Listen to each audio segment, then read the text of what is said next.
Welcome everyone. We're going to take an opportunity today to teach you how to add a new order to the Bellmont portal.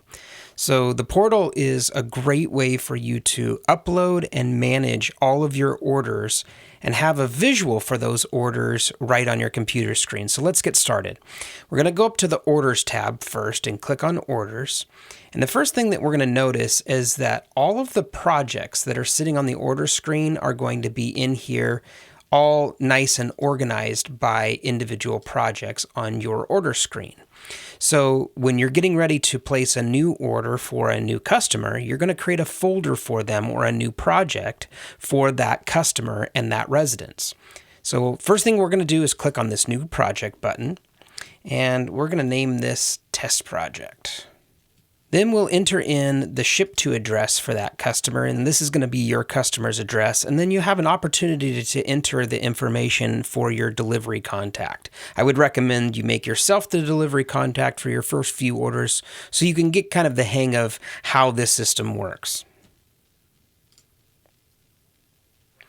Okay, so once we have all of our information in for our ship to address and our delivery contact, we're going to call this a single family residence. We can hit the save button. This is going to take us back out to the orders home screen. So the next thing we want to do is go back into the project that we just created, and we want to expand that project because we're going to add a new order to the project. So the first thing that we do when we add a new order to our project is we want to create all of the header information for the appropriate information in your 2020 catalogs. So in this case, I'm going to call this test number 1. And I know from my 2020 kit file that I'm going to have a 1600 kitchen in 2 different colors. So what we're going to do is upload the same file 2 times. So for the first part of this order, I'm going to enter in the header information for my perimeter. So in this case, I'm going to do 1600 series with gray melamine interiors.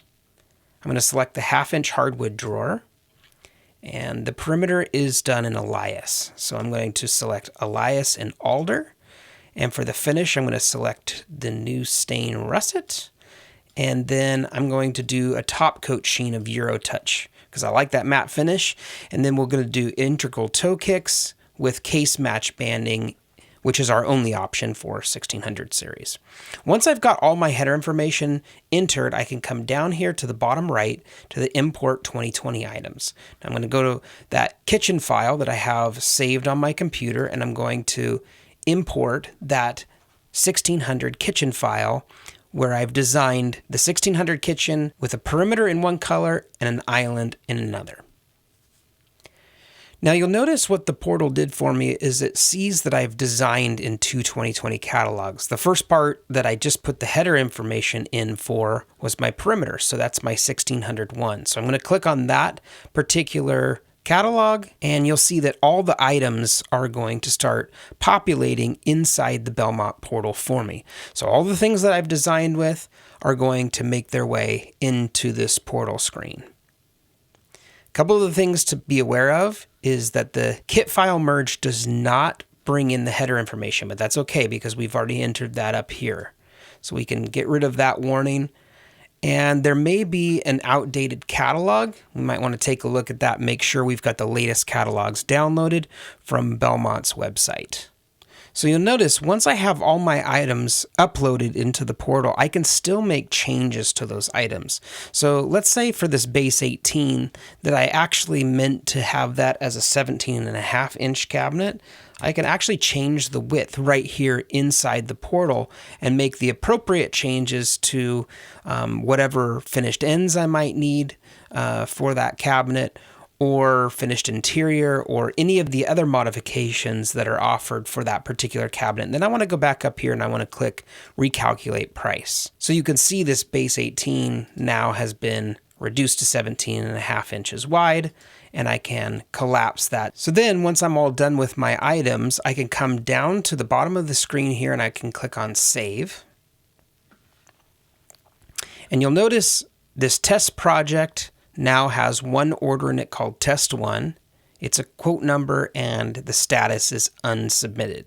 Now, if I need to make changes to that after I've uploaded it to the portal, I can still go to the Actions button and click on Edit Order. But in this case, I want to upload the second order in this project, and that's going to be my island. So what I'm going to do is I'm going to come up to this Add New Order button, and we're going to call this Test 2.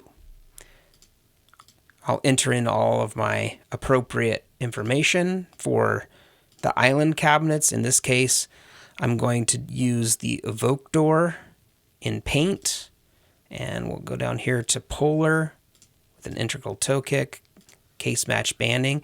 And now I'm going to come to my Import 2020 Items button, and we're going to upload the same file that we did before. But this time, instead of clicking on the 1600 catalog, we're going to click on the 1602 catalog, which is the catalog that I used to design my island. Okay, so there it populated 1602. I'm going to click on that, and it'll bring in the appropriate items with the same sort of warnings that I had before. So in this case, now I have 3 cabinets for my island, but as you can see, I don't have all the items I need. So if I want to go in manually and add some of those items, I can do that right here at the product search. I can just come here and type in TK8, which is my toe kick skin, and I can add that item even after I've done my 2020 import. I can change the quantities. I can even take that item back out of the portal if I decide that I didn't want it and I want that in another color. Or I can bring it back by just typing it back in, adding it back into that order. I can also come in and make the appropriate changes that I need to on the modifications for that particular cabinet. But once I'm all done with that order, I'm going to come down to the bottom of the screen and I'm going to click Save again. Now, our last step is we're going to come back into this test project where we have 2 orders that are ready to be added to the shopping cart. So what I'm going to do next is I'm going to check the box next to the 2 orders that I just uploaded. I'm going to click Add to Cart.